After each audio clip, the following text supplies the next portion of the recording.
Hey everybody, Matt Lawton here. This is the Astrological Winds channel. I'm going to take a look at the astrological weather report for the week of October 11th through 17th. And yeah, this time on the video going back to showing my face today, really didn't feel like there was any super significant event this week that really needed to want to show on a chart. So kind of like just go back to the old way of doing it, talk to the camera today, or if you're on the podcast, just hearing my voice as usual. And excuse me for the folks who have been on the podcast. I know last couple episodes we've had some technical problems with, and haven't really gotten up there, but remember, it's always on the YouTube channel every week. So anyway, so a little bit of a nice shift this week in the energy, in the sense of being able to get support and healing through some relationships. I think some relationship stuff can be built this week on some of the energy that's out there. There's a nice flow for that. So I want to talk about that. There's several aspects that are supporting that this week. And then next weekend, there is going to be, some intense times again as the sun locks into a T-square with Eris and Pluto, which just got through that fifth exact hit of their square. So Monday today, the 11th, starts with Mercury retrograde, heading back into a quincunx with Uranus. And if you remember last week, the new moon that was in Libra was a really intense one because it was conjunct the sun. So, and Mars, which the new moon's always conjunct the sun, but Mars was right there with them. Plus there were a whole bunch of other aspects, one of which was the three of them exactly quincunxing Uranus during that time. And we've had a lot of that energy of a very intense new moon, an intense week in the world, and I'm sure a lot of people experiencing a lot of intensity too, of adjustments to sudden, different, unexpected situations that affected our actions, our life path, our journeys, our emotions. So I think a lot of people probably went through some kind of that experience, opposite Chiron, a lot of pain and wounding involved in it.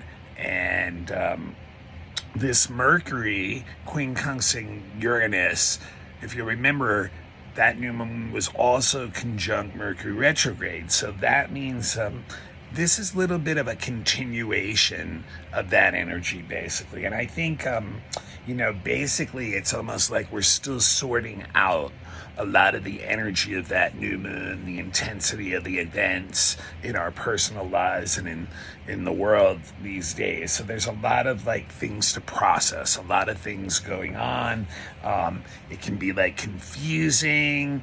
It can be hard to focus or concentrate under that energy, and it can kind of give a little bit of an edginess to us too, where just everything seems a little bit out of sorts, so kind of almost affects our nervous system, so to speak. So, but one of the advantages of that is that we could see some new solutions to some of the things that we may have gotten a glimpse of during the new moon. We may be starting to see how those things could possibly work, and be able to start to make adjustments first in our thoughts, because our thoughts are the first thing we have to change in order to change or adjust what we're doing. So Monday's really to me almost like a residual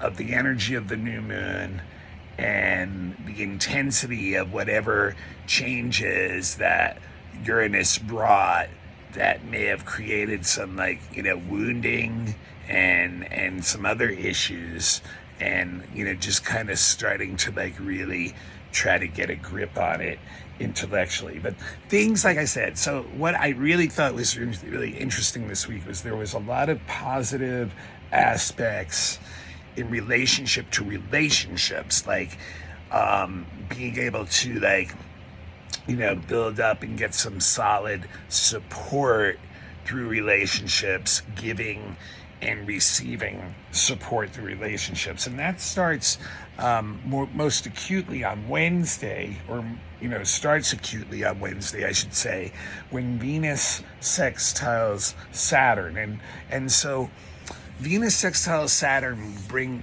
opportunities to stabilize a lot of relationships, to actually bring them down into an area where you can get commitment, where there's like this long-term outlook for the relationship. So it's like, willing to, commit to whatever the duty or service or responsibilities involved within a relationship is. And so it's really, really good for business relationships in particular, but any relationship where you're trying to build something stable and long-term and practical, like real world. And it's also a really good time to get like relationships that are involved with like either older people or more experienced people or professional people that can help give you like information that's useful, and that's, once again, like stabilizing is a good way to say it. Now, what's kind of interesting that day too, there is a Sun quincunx Neptune going on, and that's a dissolution type aspect, a dissolution of energy, and in particular can be like a lower confidence of the yourself. And so what's kind of cool about that, like, you could be feeling like maybe a bit tattered almost, like about some of the things you've gone through, maybe in the last like week, month, couple months. We've had a real intense last couple months astrologically with the energy, and so it can like have an effect of like gnawing away at people's confidence in their in themselves and where they're headed and what they're doing, those kind of things, where their life journey is. So like having the Venus sextile Saturn at the same time can help like maybe get help through others to find that again in a step-by-step manner, to like be able to like be in a sensitive enough state from the Sun Neptune to actually see where others can help you and bring in like these little steps forward that can help rebuild confidence. So I think that would be a really good way to use that energy, the two of those aspects coming together on the same day. Just trying to reach out for support, and and if you don't get that support, like literally asking for that support, because if you don't get that support, you can find yourself kind of lost in your own, illusions, your own delusions, or maybe fall under the spell of like something that's gonna take you kind of off course. Now, there is, like I said, a lot of sensitivity with the Sun Neptune quincunx, so there's a lot of like understanding, compassion, empathy for others. So if we can use that energy of that in the desire to connect with others and build something stable through the Venus sextile Saturn, then I think we'd have a really good use of that energy, and then it would help us to rebuild some of that self-confidence that maybe has gotten lost through these hard times of the last couple months or so. So then we also on Friday have a really, really good aspect. The sun is trining Jupiter. And on Sunday, Jupiter is joining the parade of planets that are going direct. If you'll remember, last week Saturn and Pluto went direct. So this week Jupiter is going to go direct, and Jupiter is the planet of the greatest benefit. What is like, a planet for the most part that's bringing in things we like, positive things, where things feel good, that bring us benefits somehow, some kinds of gifts somehow. So the sun is trining Jupiter, and Jupiter is in this very powerful position of stationing, turning direct. And when a planet is in a position where it's stationing, either direct or retrograde, its effects are amplified. So Jupiter's nice effects are going to be amplified, not only because it's Jupiter, but we also have a trine. So there's a really, really nice flow of energy. And it's really easy to, once again, get into harmonious relationships with people, to feel like, a day where life is kind of like just going in a positive way. And so we have a really, what really happens is a positive feedback loop. Like, by feeling that way, we start to create or self-create that energy in this very positive feedback loop. So it can feel like good luck, benefits, catch your break, right timing, all that kind of stuff can kind of fall in under a positive feedback loop and really help flow into our reality. And Sun, Jupiter together too give us a really good vision of the future, of being able to plan for the future, to have this broad understanding of how everything kind of comes together. And so that's really nice too. And then also really gives the desire to take in more, to bring more into our lives. So through knowledge, through wisdom, through adventures, through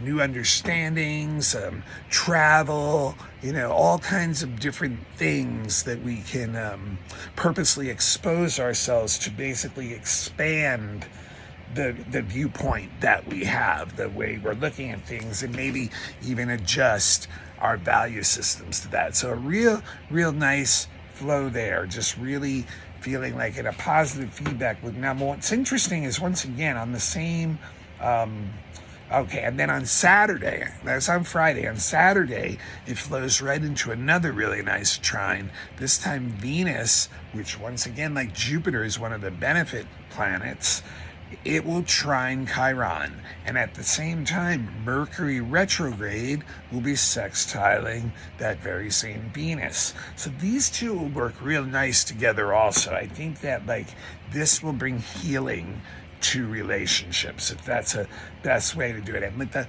Mercury sextile Venus is normally a lot of lighthearted talk, a lot of friendly, optimistic, lighthearted talk, expressing our emotions to one another well, expressing our love to one another well, giving and receiving kind and encouraging words. So I think, when you think about that, that can be kind of, lighthearted and stuff. But with the Mercury retrograde, I think it can reach some deeper, intimate, heartfelt levels, especially with the trine to Chiron going on too, where you're really, really reaching some newer understandings and deeper understandings. So that's also a good day just to go and have some fun with the people you love, maybe go out, or just have some R&R, out in the country, art, go see some art, or,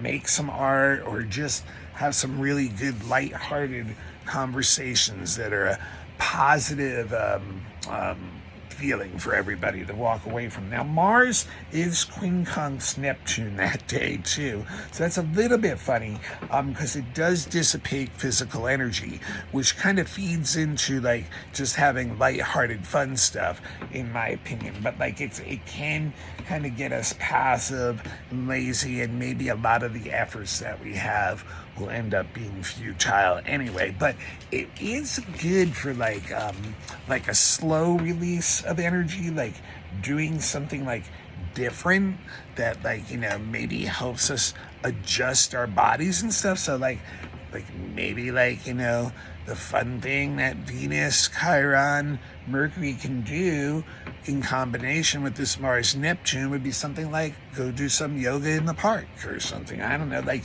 just not something that's an intense energy, but a moving, in a flowing forward, slow kind of way, kind of energy. But will like I said, kind of can feed into the more passive side of the Venus Mercury too, and so it should be most likely that day.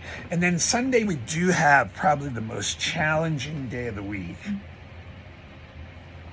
First off, Jupiter does go direct on Sunday, and I did talk about that in my monthly a little bit more, but just like a time when Jupiter is in Aquarius right now. So like maybe with Saturn moving forward now in Aquarius, Pluto now moving forward in Capricorn, a time when we can really start to balance the structure, like to bring in like new changes, new things that we starting and really start to find the right balance between the expansion and the idea of it and actually getting it into some kind of physical form in our lives and in the world.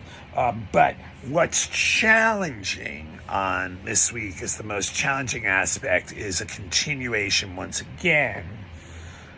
And what I've been talking about for over 2 months, it seems like now, is of the Pluto Eris square, which we had both the fourth and fifth hits within the last couple months, and is releasing now, but is still very much in orbit and in effect. And this on Sunday, the Sun is going to form a cardinal T square with them. The Sun in Libra will be square Pluto and opposite Eris. And that means we may find ourselves in some pretty intense, like power struggle type stuff where we're feeling like we're having to make some really quick and chaotic kind of decisions that we can't think out very much based on like just some intense situations that we may have to deal with, that or like some kind of way of being called on some issues or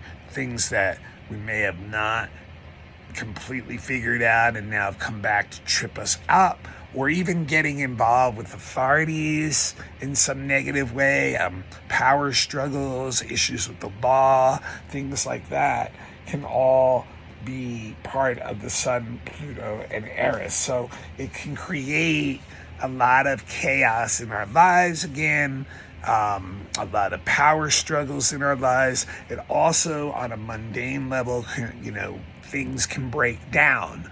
Situations that were delicate can break down and explode into crazy, violent, even kind of like events or like mechanical type things that have been holding on maybe for a long time may finally give in. So that that's some of the things that can also lead to chaotic situations in our lives when things that we're expecting to work a certain way, whether they're a situation or an object or whatever it may be, ends up basically breaking down or falling apart on us. So it can be a very stressful square in this case, and or T-square, I should say, in this case. And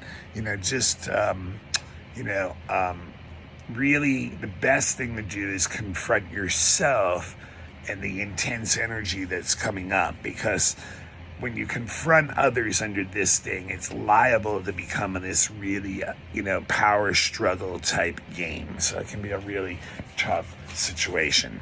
All right, well, that's all I got for this week. I'm trying to keep the blogs a little bit shorter because part of the problem with the podcast is that I have limited time each month. So sometimes I don't have time to get to squeeze in the last one each month. I may look for some other solution for that, but I apologize to all the folks who are on the podcast. And remember, Astrological Winds channel is on YouTube.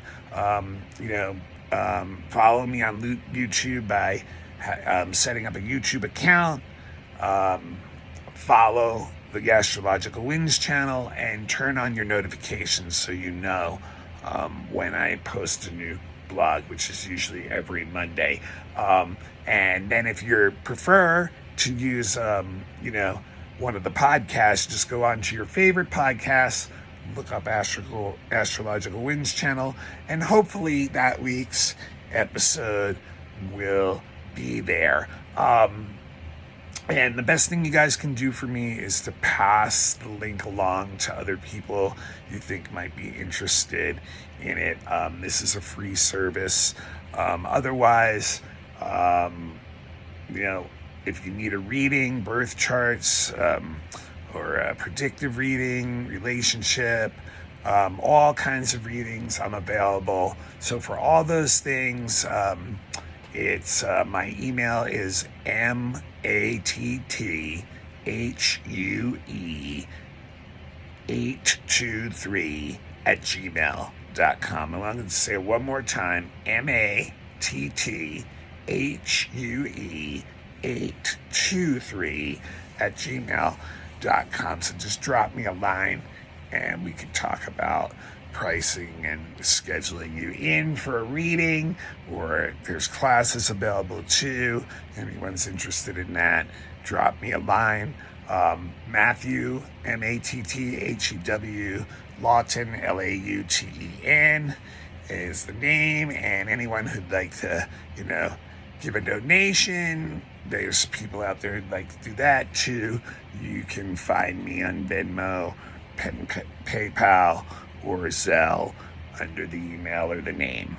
Okay, well, thanks a lot, folks. I will see you all next week. Glad I was able to keep this one a little bit shorter, more succinct, hopefully to the point. Next week, we will be getting a powerful full moon in Aries. It's going to trigger a lot of this stuff we've been going through. So let's be prepared for that. And Mercury, thankfully, will be going direct, and maybe we can get out of some of this heavy energy that we've been in the last couple of weeks or so. All right, until then, smooth sailing.